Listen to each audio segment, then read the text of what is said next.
안녕하세요. 김태훈의 현명한 투자자 방송 시작하겠습니다. 오늘은 LG전자에 대해서 좀 말씀을 드리겠는데요. 지난번 LG전자가 실적을 발표했을 때 4분기가 소폭이지만 적자로 돌아서면서 시장에 충격을 줬습니다.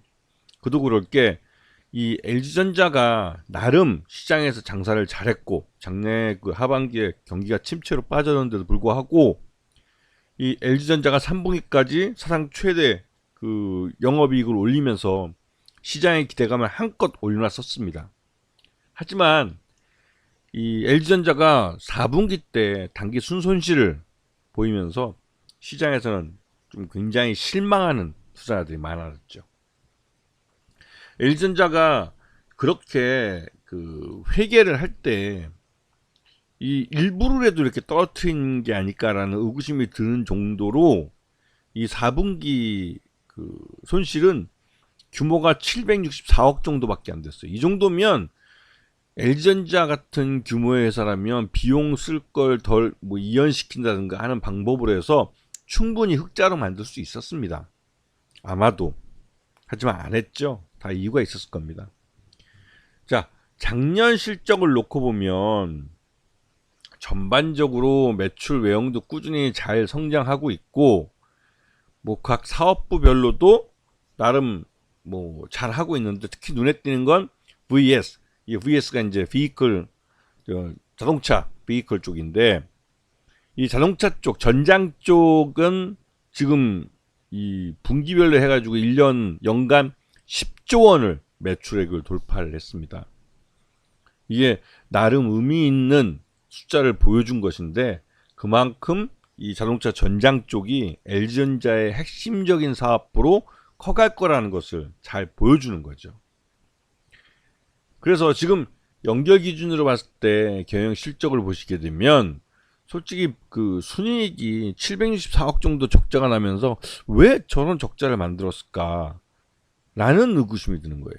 물론 영업이익이 3,131억 정도 나왔기 때문에 이 단기 순손실은 그렇게 의미를 둘 건 아닌 겁니다. 왜냐면 LG전자 같이 매출 규모가 몇십조 원씩이나 되는 회사에서 순이익 마이너스 764억은 언제든지 그 비용을 줄이거나 지금 당장 써야 될 걸 다음 분기로 넘기거나 이런 식으로 해서 비용을 줄이면 흑자를 낼 수 있는 숫자예요.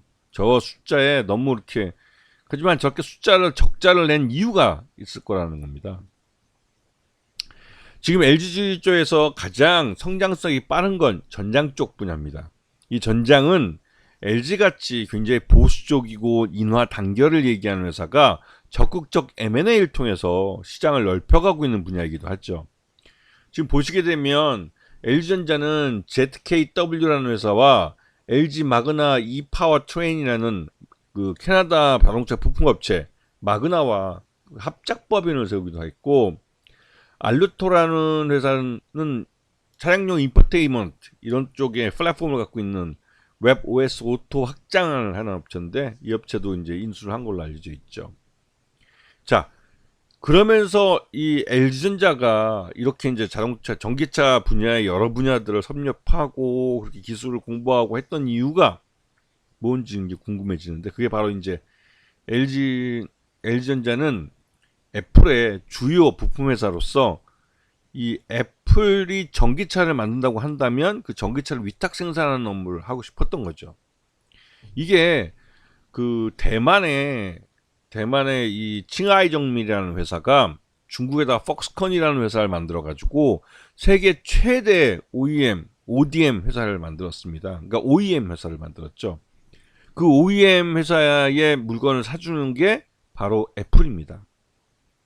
그래서 이 폭스콘은 세계 최대 이 OEM 회사라는 그 이름을 별명도 갖고 있죠.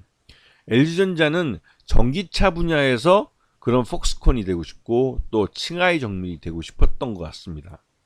하지만 애플은 전기차 분야보다는 자기들은 AI, 인공지능 쪽을 더 파고들어서 인공지능 쪽에서 기회가 있을 것 같다 생각하고 전기차는 기존에 진출해 있는 테슬라와도 경쟁을 해야 되고 또 다양한 그 완성차 업체에서 나온 전기차와 경쟁을 해야 되기 때문에 애플이 기존에 이 시장을 리드하면서 먼저 이 신상품을 내놓고 하는 시장이 아니기 때문에 별로 메리트가 없었나 보더라고요. 십몇 년 동안 거의 조 단위로 돈을 쏟아부은 전기차 연구를 하루아침에 문 닫아버렸습니다. 그렇게 되면 LG전자는 스마트폰까지 포기하면서 그 애플의 전기차 사업 위탁 생산을 하고 싶어 했는데, 왜냐면 이렇게 되면 LG전자는 만들기만 하면 되고 갖다 파는 건 애플이 알아서 팔아주기 때문에 그 만들어서 팔기만 하는 쪽에서는, 만들어서 넘겨주기만 하는 쪽에서는 부담이 훨씬 덜한 거죠. 네. 하여튼 이 LG전자가 굉장히 좀 황당하게 생겼습니다. 자, 그리고 그 대안으로 지금 그 이미 예전부터 해왔던 사업이지만 LG전자는 이 전기차뿐만 아니라 전장 쪽 사업뿐만 아니라 전기차 제외 그러니까 주변 SOC 시설들, 즉 충전 시설, 전기차 충전기나 이런 쪽에도 투자를 많이 하고 있습니다. 이거는 LG그룹 내에 있는 회사들, 즉 LG전자가 전기차 충전기를 만들고 그 만들고 있는 이제 애플 망고라는 회사를 인수를 했죠. 인수를 해서 하이비 차저라는 회사로 이름을 바꿨고요.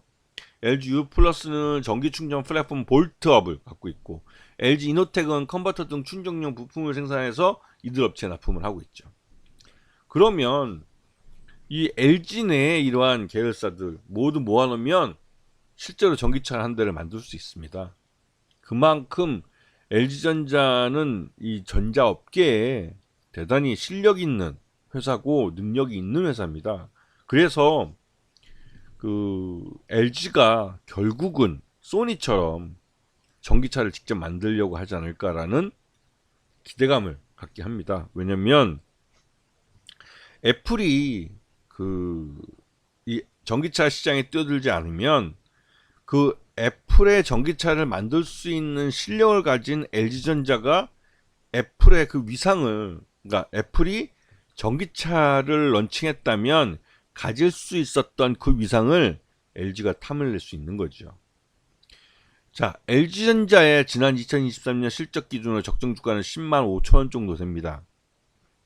또 LG전자가 지금 당장은 아니지만 이 LG 전기차 분야에 진출을 해서 자기 독자 모델을 내고 전기차 사업에 뛰어든다면 LG전자는 지금보다 훨씬 더 획기적으로 올라갈 수가 있겠죠. 왜냐면 이 전기차 시장 자체가 다른 가전과 다르게 엄청 큰 시장이고 규모도 어마무시하기 때문에 이 전기차 시장은 그 아직까지 이제 뭐 테슬라 외에는 그렇게 브랜드의 충성 고객들을 만들지 못한 아주 초기 시장입니다. 그래서 일본의 소니도 전기차를 만들고 한 거죠. 전자업체가 뭐 전형을 이종 사업이라고 할 수 있는 이 전기차 사업에 뛰어든다고 해서, 그렇다고 해서 자동차가 전장화되고 있는 추세에서 그렇게 나쁘지만은 않아 보입니다. 오히려 전자 회사들이 더 잘 전기차를 만들지 않을까라는 의구심도 생기고 있으니까요.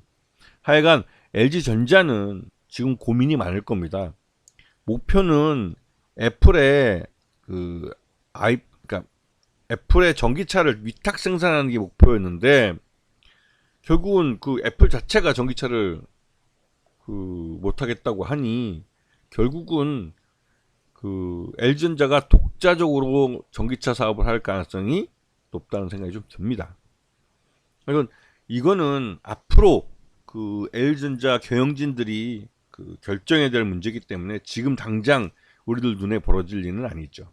그래도 지금 현재 주가 흐름을 볼 때 LG전자가 왜 저렇게 설설 기고 있는지 그 이유는 알아야 한다는 것이죠. 다시 한번 강조하지만 주가를 움직이는 동인은 반드시 있습니다. 하지만 게으른 투자자들은 그걸 못 찾았을 뿐이고 부지런한 투자자들은 그걸 찾아냈기 때문에 수익이 날 수 있는 포지션을 취할 수 있는 거죠. 아시겠어요? 자, 오늘 방송 여기서 마치겠습니다. 감사합니다.